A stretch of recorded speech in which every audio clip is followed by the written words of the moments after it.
Shalom saudaraku yang terkasih, salam Pastor Kolong Langit. Saudaraku yang terkasih, saya mau menjawab pertanyaan dari Haris Ima.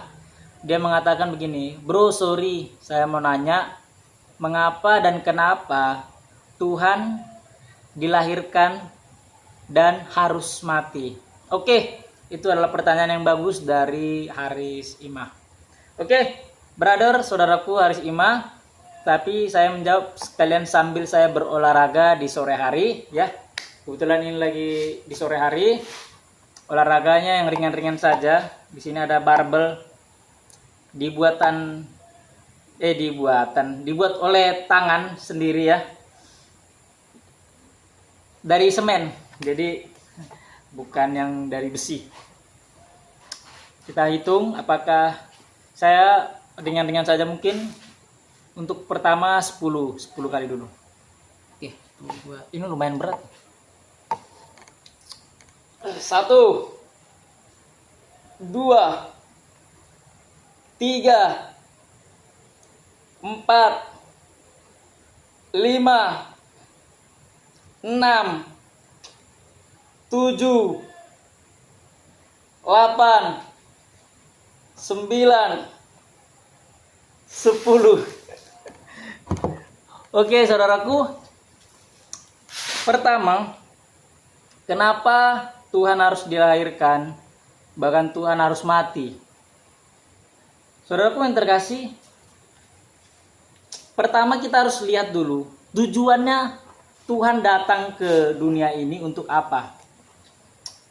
Tujuannya adalah untuk menyelamatkan manusia. Ini semua adalah bentuk aktif dari Tuhan, bentuk keseriusan Tuhan, tanggung jawab Tuhan, keadilan Tuhan untuk menolong manusia ciptaannya. Manusia dibuat dari debu tanah menurut gambar dan rupa Allah. Ini adalah karya Allah. Manusia ini, anak-anaknya, umat-umatnya. Jadi ketika diciptakan, manusia ini diindahkan. Bahkan mereka mendapat kehormatan. Bahkan manusia ini diberikan perintah. Bahkan manusia ini berkuasa untuk mengelola tanah, tumbuh-tumbuhan, bahkan hewan-hewan. Kemudian manusia ini diberikan tempat, yaitu Taman Eden. Tetapi pada akhirnya manusia ini jatuh dalam dosa.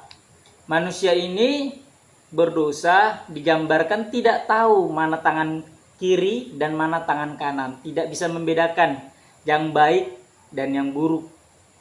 Sehingga mereka berbuat dosa seenak dan semau-maunya. Tuhan merencanakan keselamatan bagi manusia ini. Karena Tuhan mau manusia ini memiliki hidup yang kekal. Hidup yang selayaknya sesuai dengan rancangan Tuhan pada awalnya. Oke, sebelum kita lanjut, saya mau angkat lagi barbel ini, mungkin 5 saja dulu ya. Saudara juga, saya juga jarang-jarang sih olahraga baru-baru ini ya. Saudara juga jangan lupa olahraga ya. 5 saja, oke. 1 2 3 4 5. Oke. Selanjutnya, bagaimana bentuk keaktifan Tuhan untuk menyelamatkan manusia ini agar kembali ke jalan yang ditentukan dari awal, ke rancangan semula, ke konsep awal, di mana mereka melakukan hal-hal yang mulia, melakukan perbuatan yang menyenangkan Tuhan, dan menjauhi hal-hal yang tidak menyenangkan bagi Tuhan. Mereka harus taat pada perintah Tuhan. kemauan Tuhan. Mereka harus mengikuti rancangan Tuhan. Tuhan dengan berbagai-bagai cara memberikan nabi-nabi kepada bangsa Israel. Dalam hal ini umat pilihannya Tuhan. Bangsa Israel adalah umat pilihannya Tuhan. Ini adalah bangsa yang dikatakan tegar tengkuk, keras kepala. Tetapi mereka adalah umat pilihan Tuhan. Nah, diberikan nabi. Kemudian mereka terus berdosa. Kemudian diberikan imam-imam untuk menuntun bangsa Israel. Kemudian mereka terus jatuh dalam dosa. Ada bagian-bagian mereka ikut Tuhan, ada bagian-bagian mereka jatuh lagi dalam dosa. Kemudian mereka diberikan juga pemimpin-pemimpin. Tetapi seperti tadi, ada bagian-bagian mereka ikut Tuhan, ada bagian-bagian mereka gagal lagi untuk mengikut Tuhan, jatuh lagi dalam dosa dan kesalahan-kesalahan. Kemudian mereka diberikan lagi hakim-hakim. Bangsa Israel, ada bagian-bagian mereka baik, mengikut Tuhan, ada bagian-bagian mereka jatuh lagi dalam dosa. Kemudian, tidak hanya itu, mereka diberikan lagi raja-raja, seperti yang kita tahu, ada Raja Saul. Nah, ada momen di mana bangsa Israel menolak Raja Saul. Lalu Tuhan mengatakan, kalian yang meminta raja, tetapi kalian sendiri yang menolaknya. Nah, Tuhan itulah yang menjadi raja, tetapi bangsa Israel mau ada seseorang yang diangkat menjadi raja, terpilihlah Saul. Tetapi kemudian mereka ingin Saul jadi raja. Secara tidak langsung mereka tidak ingin Tuhan itu yang menjadi raja. Mereka pilihlah Saul. Begitu. Akhirnya Saul pun berganti lagi. Daud. Ganti lagi Salomo. Ini semua adalah rancangan Tuhan untuk membawa bangsa Israel atau umat pilihannya ini tetap berlaku seperti yang diinginkan oleh Tuhan. Melakukan yang baik dan yang benar di hadapan Tuhan. Tidak hanya itu, seperti tadi sudah diberikan nabi-nabi, lama setelah berlangsung cukup lama, bertahun-tahun bahkan beratus-ratus tahun, di perjanjian lama sudah dinubuatkan itu, nubuatnya itu selalu ke depan, tidak pernah ke belakang. Jadi menubuatkan itu akan terjadi sesuatu di depan, bukan di belakang.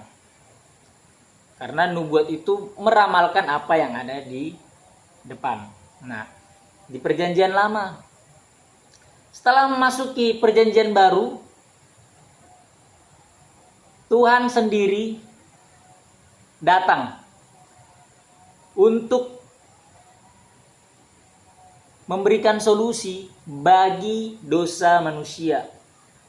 Manusia tidak dapat menyelamatkan dirinya dengan tenaganya ya, dengan kepintarannya, dengan harta bendanya, dengan ketampanan atau kecantikannya, dengan kehebatannya, dengan pengetahuannya yang luar biasa. Tidak. Manusia tidak dapat diselamatkan oleh itu semua. Tetapi manusia diselamatkan oleh iman, percaya kepada Yesus dan penebusannya di kayu salib. Nah, Tuhan datang menjadi manusia karena ada konsekuensi dalam keadilan Tuhan itu sendiri. Tuhan memang pengasih, tetapi dia tidak menghapuskan dosa secara cuma-cuma tanpa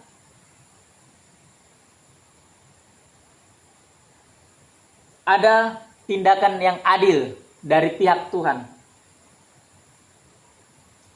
Alhasil dikatakan karena begitu besar kasih Allah akan dunia ini sehingga ia mengaruniakan anaknya yang tunggal.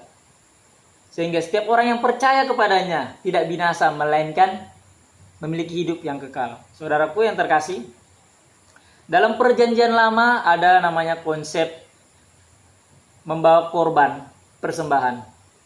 Ini bisa berupa domba jantan yang tambun, yang gemuk, yang baik perawakannya. Ini kemudian dipersembahkan. Ini bisa menjadi korban penghapus salah, korban pendamaian, ya, korban penebusan. Nah, semua itu telah ditanggung oleh Yesus sendiri, sehingga Yesus memiliki gelar anak domba Allah untuk tadi menebus dosa manusia itu. Jadi saudaraku yang terkasih, kenapa Yesus sampai menjadi manusia? Itu adalah rencana dari pihak Allah, bahkan dari Allah itu sendiri. Yohanes 1 ayat 1, di mana dikatakan pada mulanya adalah firman, firman itu bersama-sama dengan Allah, dan firman itu adalah Allah, dan firman itu adalah Yesus Kristus. Saudaraku yang terkasih, kenapa harus mati? Ketika Yesus hidup, dia sudah mengatakan apa yang akan terjadi kepada dirinya, bahwa dia akan mati dan bangkit pada hari yang ketiga, dan dia akan naik ke surga. Jadi saudaraku yang terkasih, tujuan Yesus datang ke dunia ini menjadi sama dengan kita manusia, merasakan apa yang kita rasakan, apa yang kita alami. Menjadi utusan dari Bapaknya sendiri. Dia mengalami, merasakan apa yang kita rasakan. Itu semua bertujuan untuk memberikan keselamatan, yaitu hidup yang kekal bagi kita semua orang yang percaya kepadanya. Sehingga setiap orang yang percaya kepadanya tidak binasa, melainkan memiliki hidup yang kekal. Jadi saudaraku yang terkasih, itulah pandangan yang terus ada, ditemukan di dalam Alkitab, dan itu yang menjadi dasar iman bagi saya sendiri dan bagi orang Kristen khususnya. Jadi saudaraku yang terkasih, itu adalah pertanyaan bagus, dan saya juga berterima kasih kepada saudara sudah bertanya, dan semoga ya ini memberikan jawaban. Inilah jawaban saya yang saya lihat dari Alkitab. Jadi mungkin tidak akan cukup memuaskan bagi saudara. Saya juga siap dengan itu semua. Saya juga memahami. Tetapi perbedaan pandangan, perbedaan perspektif, tentu itu diterima di channel Pastor Kolong Langit, dan itu sangat wajar bagi khalayak ramai. Ya. Tidak ada masalah perbedaan pendapat, tetapi biarlah kita tetap satu dalam hal kemanusiaan, ya. Soal iman kita boleh berbeda, tetapi soal memiliki rasa damai kepada seorang yang lain, atau saling mengasihi satu sama lain, memiliki rasa kemanusiaan, biarlah kita tetap satu di dalam itu. Walaupun kita tidak bisa satu suku, berbeda mungkin suku, biarlah kita satu dalam bangsa dan bahasa. Walaupun kita berbeda juga dalam negara kita berbeda, biarlah kita satu di dalam ras. Bukan ras putih atau ras hitam, bukan ras kulit ini bukan, tapi kita satu ras, yaitu ras manusia. Oke, saudaraku yang terkasih, terima kasih. Salam Pastor Kon Langit. Sebelum saya videonya, saya mau angkat lagi barbel ini mungkin 5 kali lagi ya. 1, 2, 3, 4, 5.